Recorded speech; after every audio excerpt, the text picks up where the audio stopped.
If you want to find the secrets of the universe, think in terms of energy, frequency and vibration. The day science begins to study non-physical phenomena, it will make more progress in 1 decade than in all the previous centuries of its existence. The scientists of today think deeply instead of clearly. One must be sane to think clearly, but one can think deeply and be quite insane.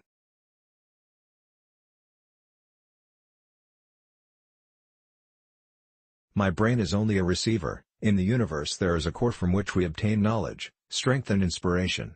I have not penetrated into the secrets of this core, but I know that it exists.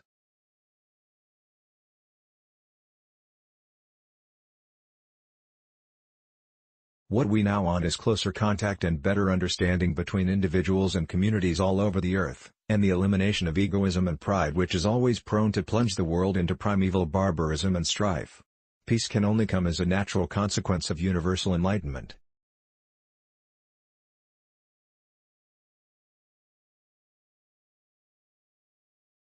Everyone should consider his body as a priceless gift from one whom he loves above all, a marvelous work of art, of indescribable beauty, and mystery beyond human conception, and so delicate that a word, a breath, a look, nay, a thought may injure it.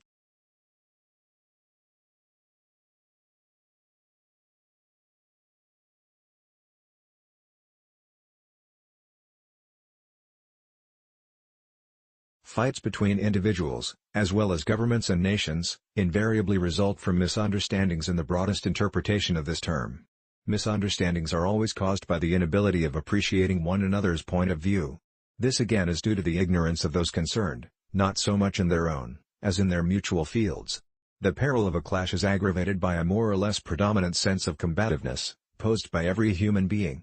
To resist this inherent fighting tendency, the best way is to dispel ignorance of the doings of others by a systematic spread of general knowledge. With this object in view, it is most important to aid exchange of thought and intercourse.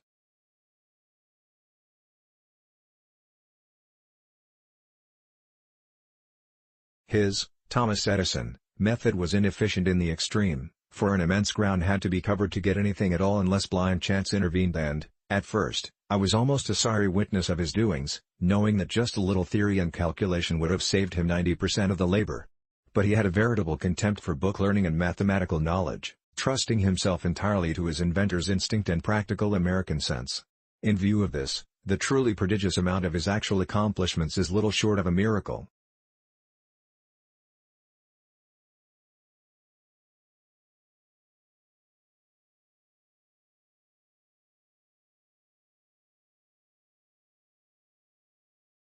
Great moments are born great apart unity.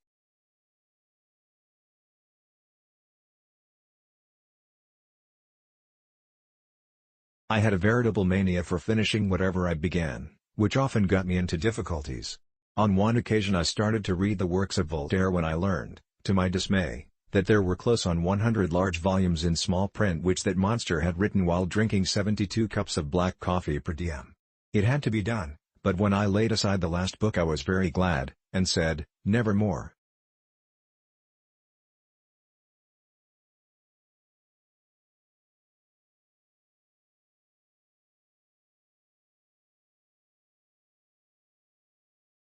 As I uttered these inspiring words the idea came like a flash of lightning and in an instant the truth was revealed.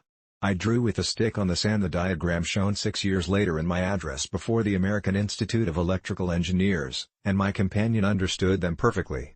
The images I saw were wonderfully sharp and clear and had the solidity of metal and stone, so much so that I told him, "See my motor here, watch me reverse it." I cannot begin to describe my emotions. Pygmalion seeing his statue come to life could not have been more deeply moved. 1,000 secrets of nature which I might have stumbled upon accidentally, I would have given for that one which I had wrested from her against all odds and at the peril of my existence.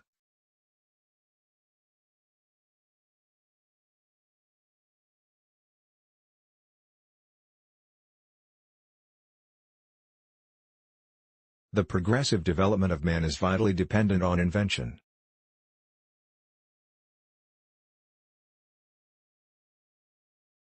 Your small effort and small kind act by supporting us is a big compliment for us.